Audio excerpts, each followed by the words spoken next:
आज हम लोग सब मिलकर डॉक्टर बाबा साहब आम्बेडकर को श्रद्धांजलि अर्पित करने के लिए, उनको सलाम पेश करने के लिए और इस देश के मेहनत करने वाले मजदूर किसानों की ओर से जो संविधान में उनका अधिकारों को रेखांकित किया है, उनकी तरफ से भी हम श्रद्धांजलि अर्पित करते हैं। मेरे प्रिय साथियों, कॉमरेड सीताराम ने बहुत विस्तार से बात रखी है। मैं सिर्फ उसमें 2-3 बात पर विशेष जोर देना चाहती हूँ। पहली बात यह है कि यहाँ हम लोग संविधान बचाने की बात कर रहे हैं, तो पहले सवाल ये उठता है कि आज हमारे देश में संविधान के ऊपर हमला कौन कर रहा है?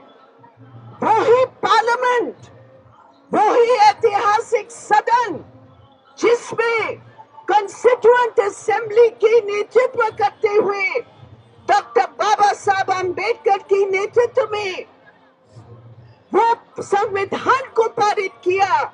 आज वही पार्लियामेंट है जो मोदी जी के नेतृत्व में उसी संविधान पर हमला कर रहे हैं।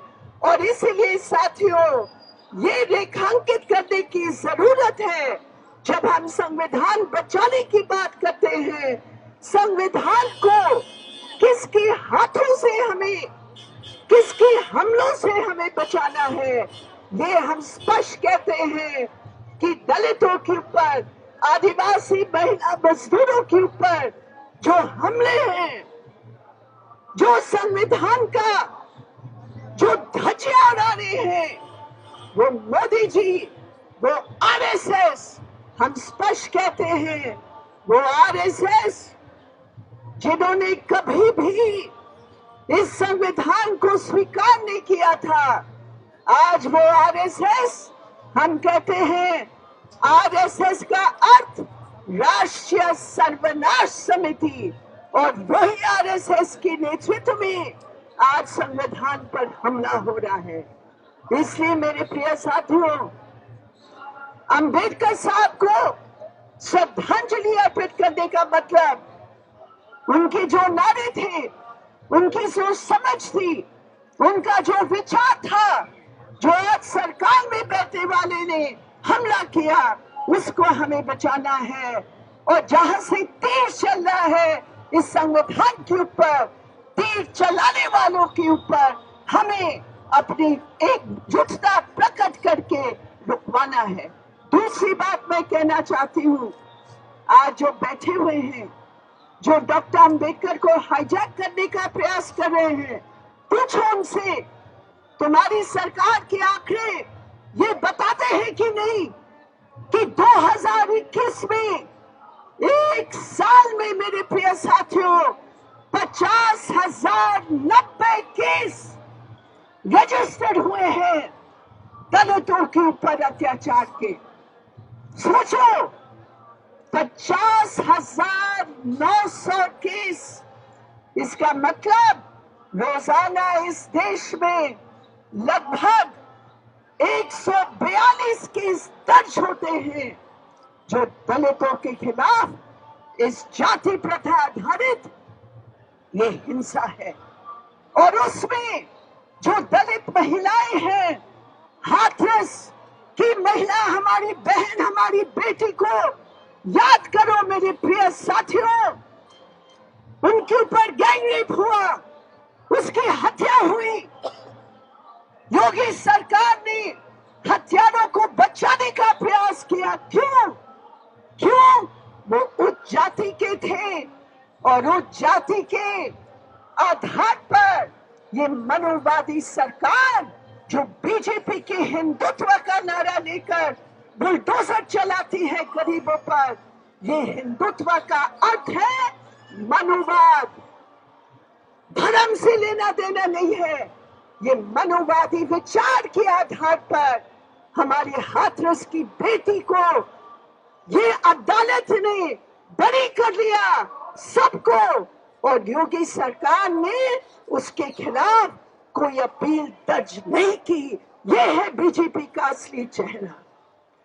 बाबा साहब अम्बेडकर ने महिलाओं के लिए 1950 के दशक में हिंदू रिफॉर्म के नाम पर उन्होंने इतनी जबरदस्त पहल और संघर्ष किया, लेकिन उस पार्लियामेंट के अंदर जो मनुवादी थे, वो मनुवादियों ने उस बिल की जो आधार था उसको पारित नहीं होने दिया और टुकड़े टुकड़े करके वो हिंदू रिफॉर्म को उन्होंने किया, जिसके कारण डॉक्टर अंबेडकर ने इस्तीफा दे दिया पार्लियामेंट से।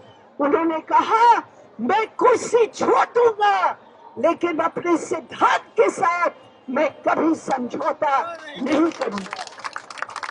आज की राजनीति में जहां कुर्सी की लड़ाई में अंबानी अडानी का पैसे के बल पर हमारे देश की जनवादी प्रणाली के ऊपर हमला हो रहा है, हम बाबा साहब अम्बेडकर का वो रास्ता को याद करते हैं जिन्होंने कहा पद की जरूरत नहीं है, मिनिस्टर पोस्ट की जरूरत नहीं है, मैं इस समाज के अंदर जो रॉट है, जो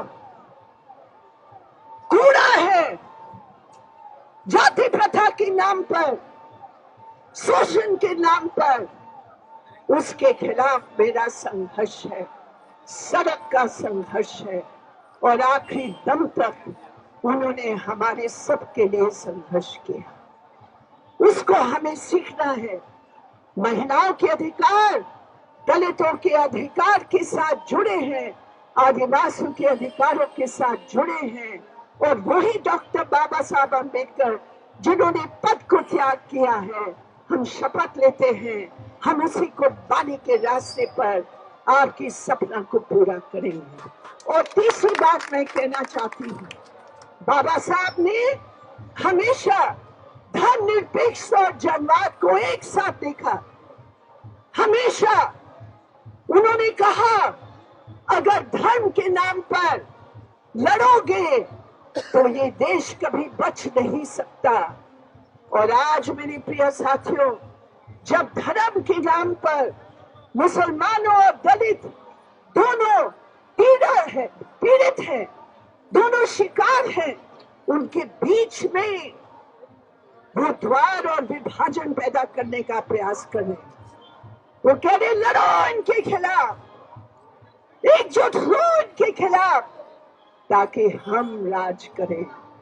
मेरे प्रिय साथियों, हमें दलितों के अधिकारों को बचाव के लिए, देश की बचाव के लिए धर्मनिरपेक्ष और जनवाद के असूल जो जुड़े हुए हैं, वो ऐसे जुड़वा भाई हैं, ऐसे जुड़वा बहन हैं, एक से अलग अगर करोगे तो कोई बच नहीं सकता है। इसलिए शपथ लो मेरे प्रिय साथियों हमारे साथ, धर्मनिरपेक्षता की बचाव, जनवाद की बचाव, संविधान की बचाव, त्याग के रास्ते पर हम एक साथ मिलकर सही श्रद्धांजलि अर्पित करेंगे।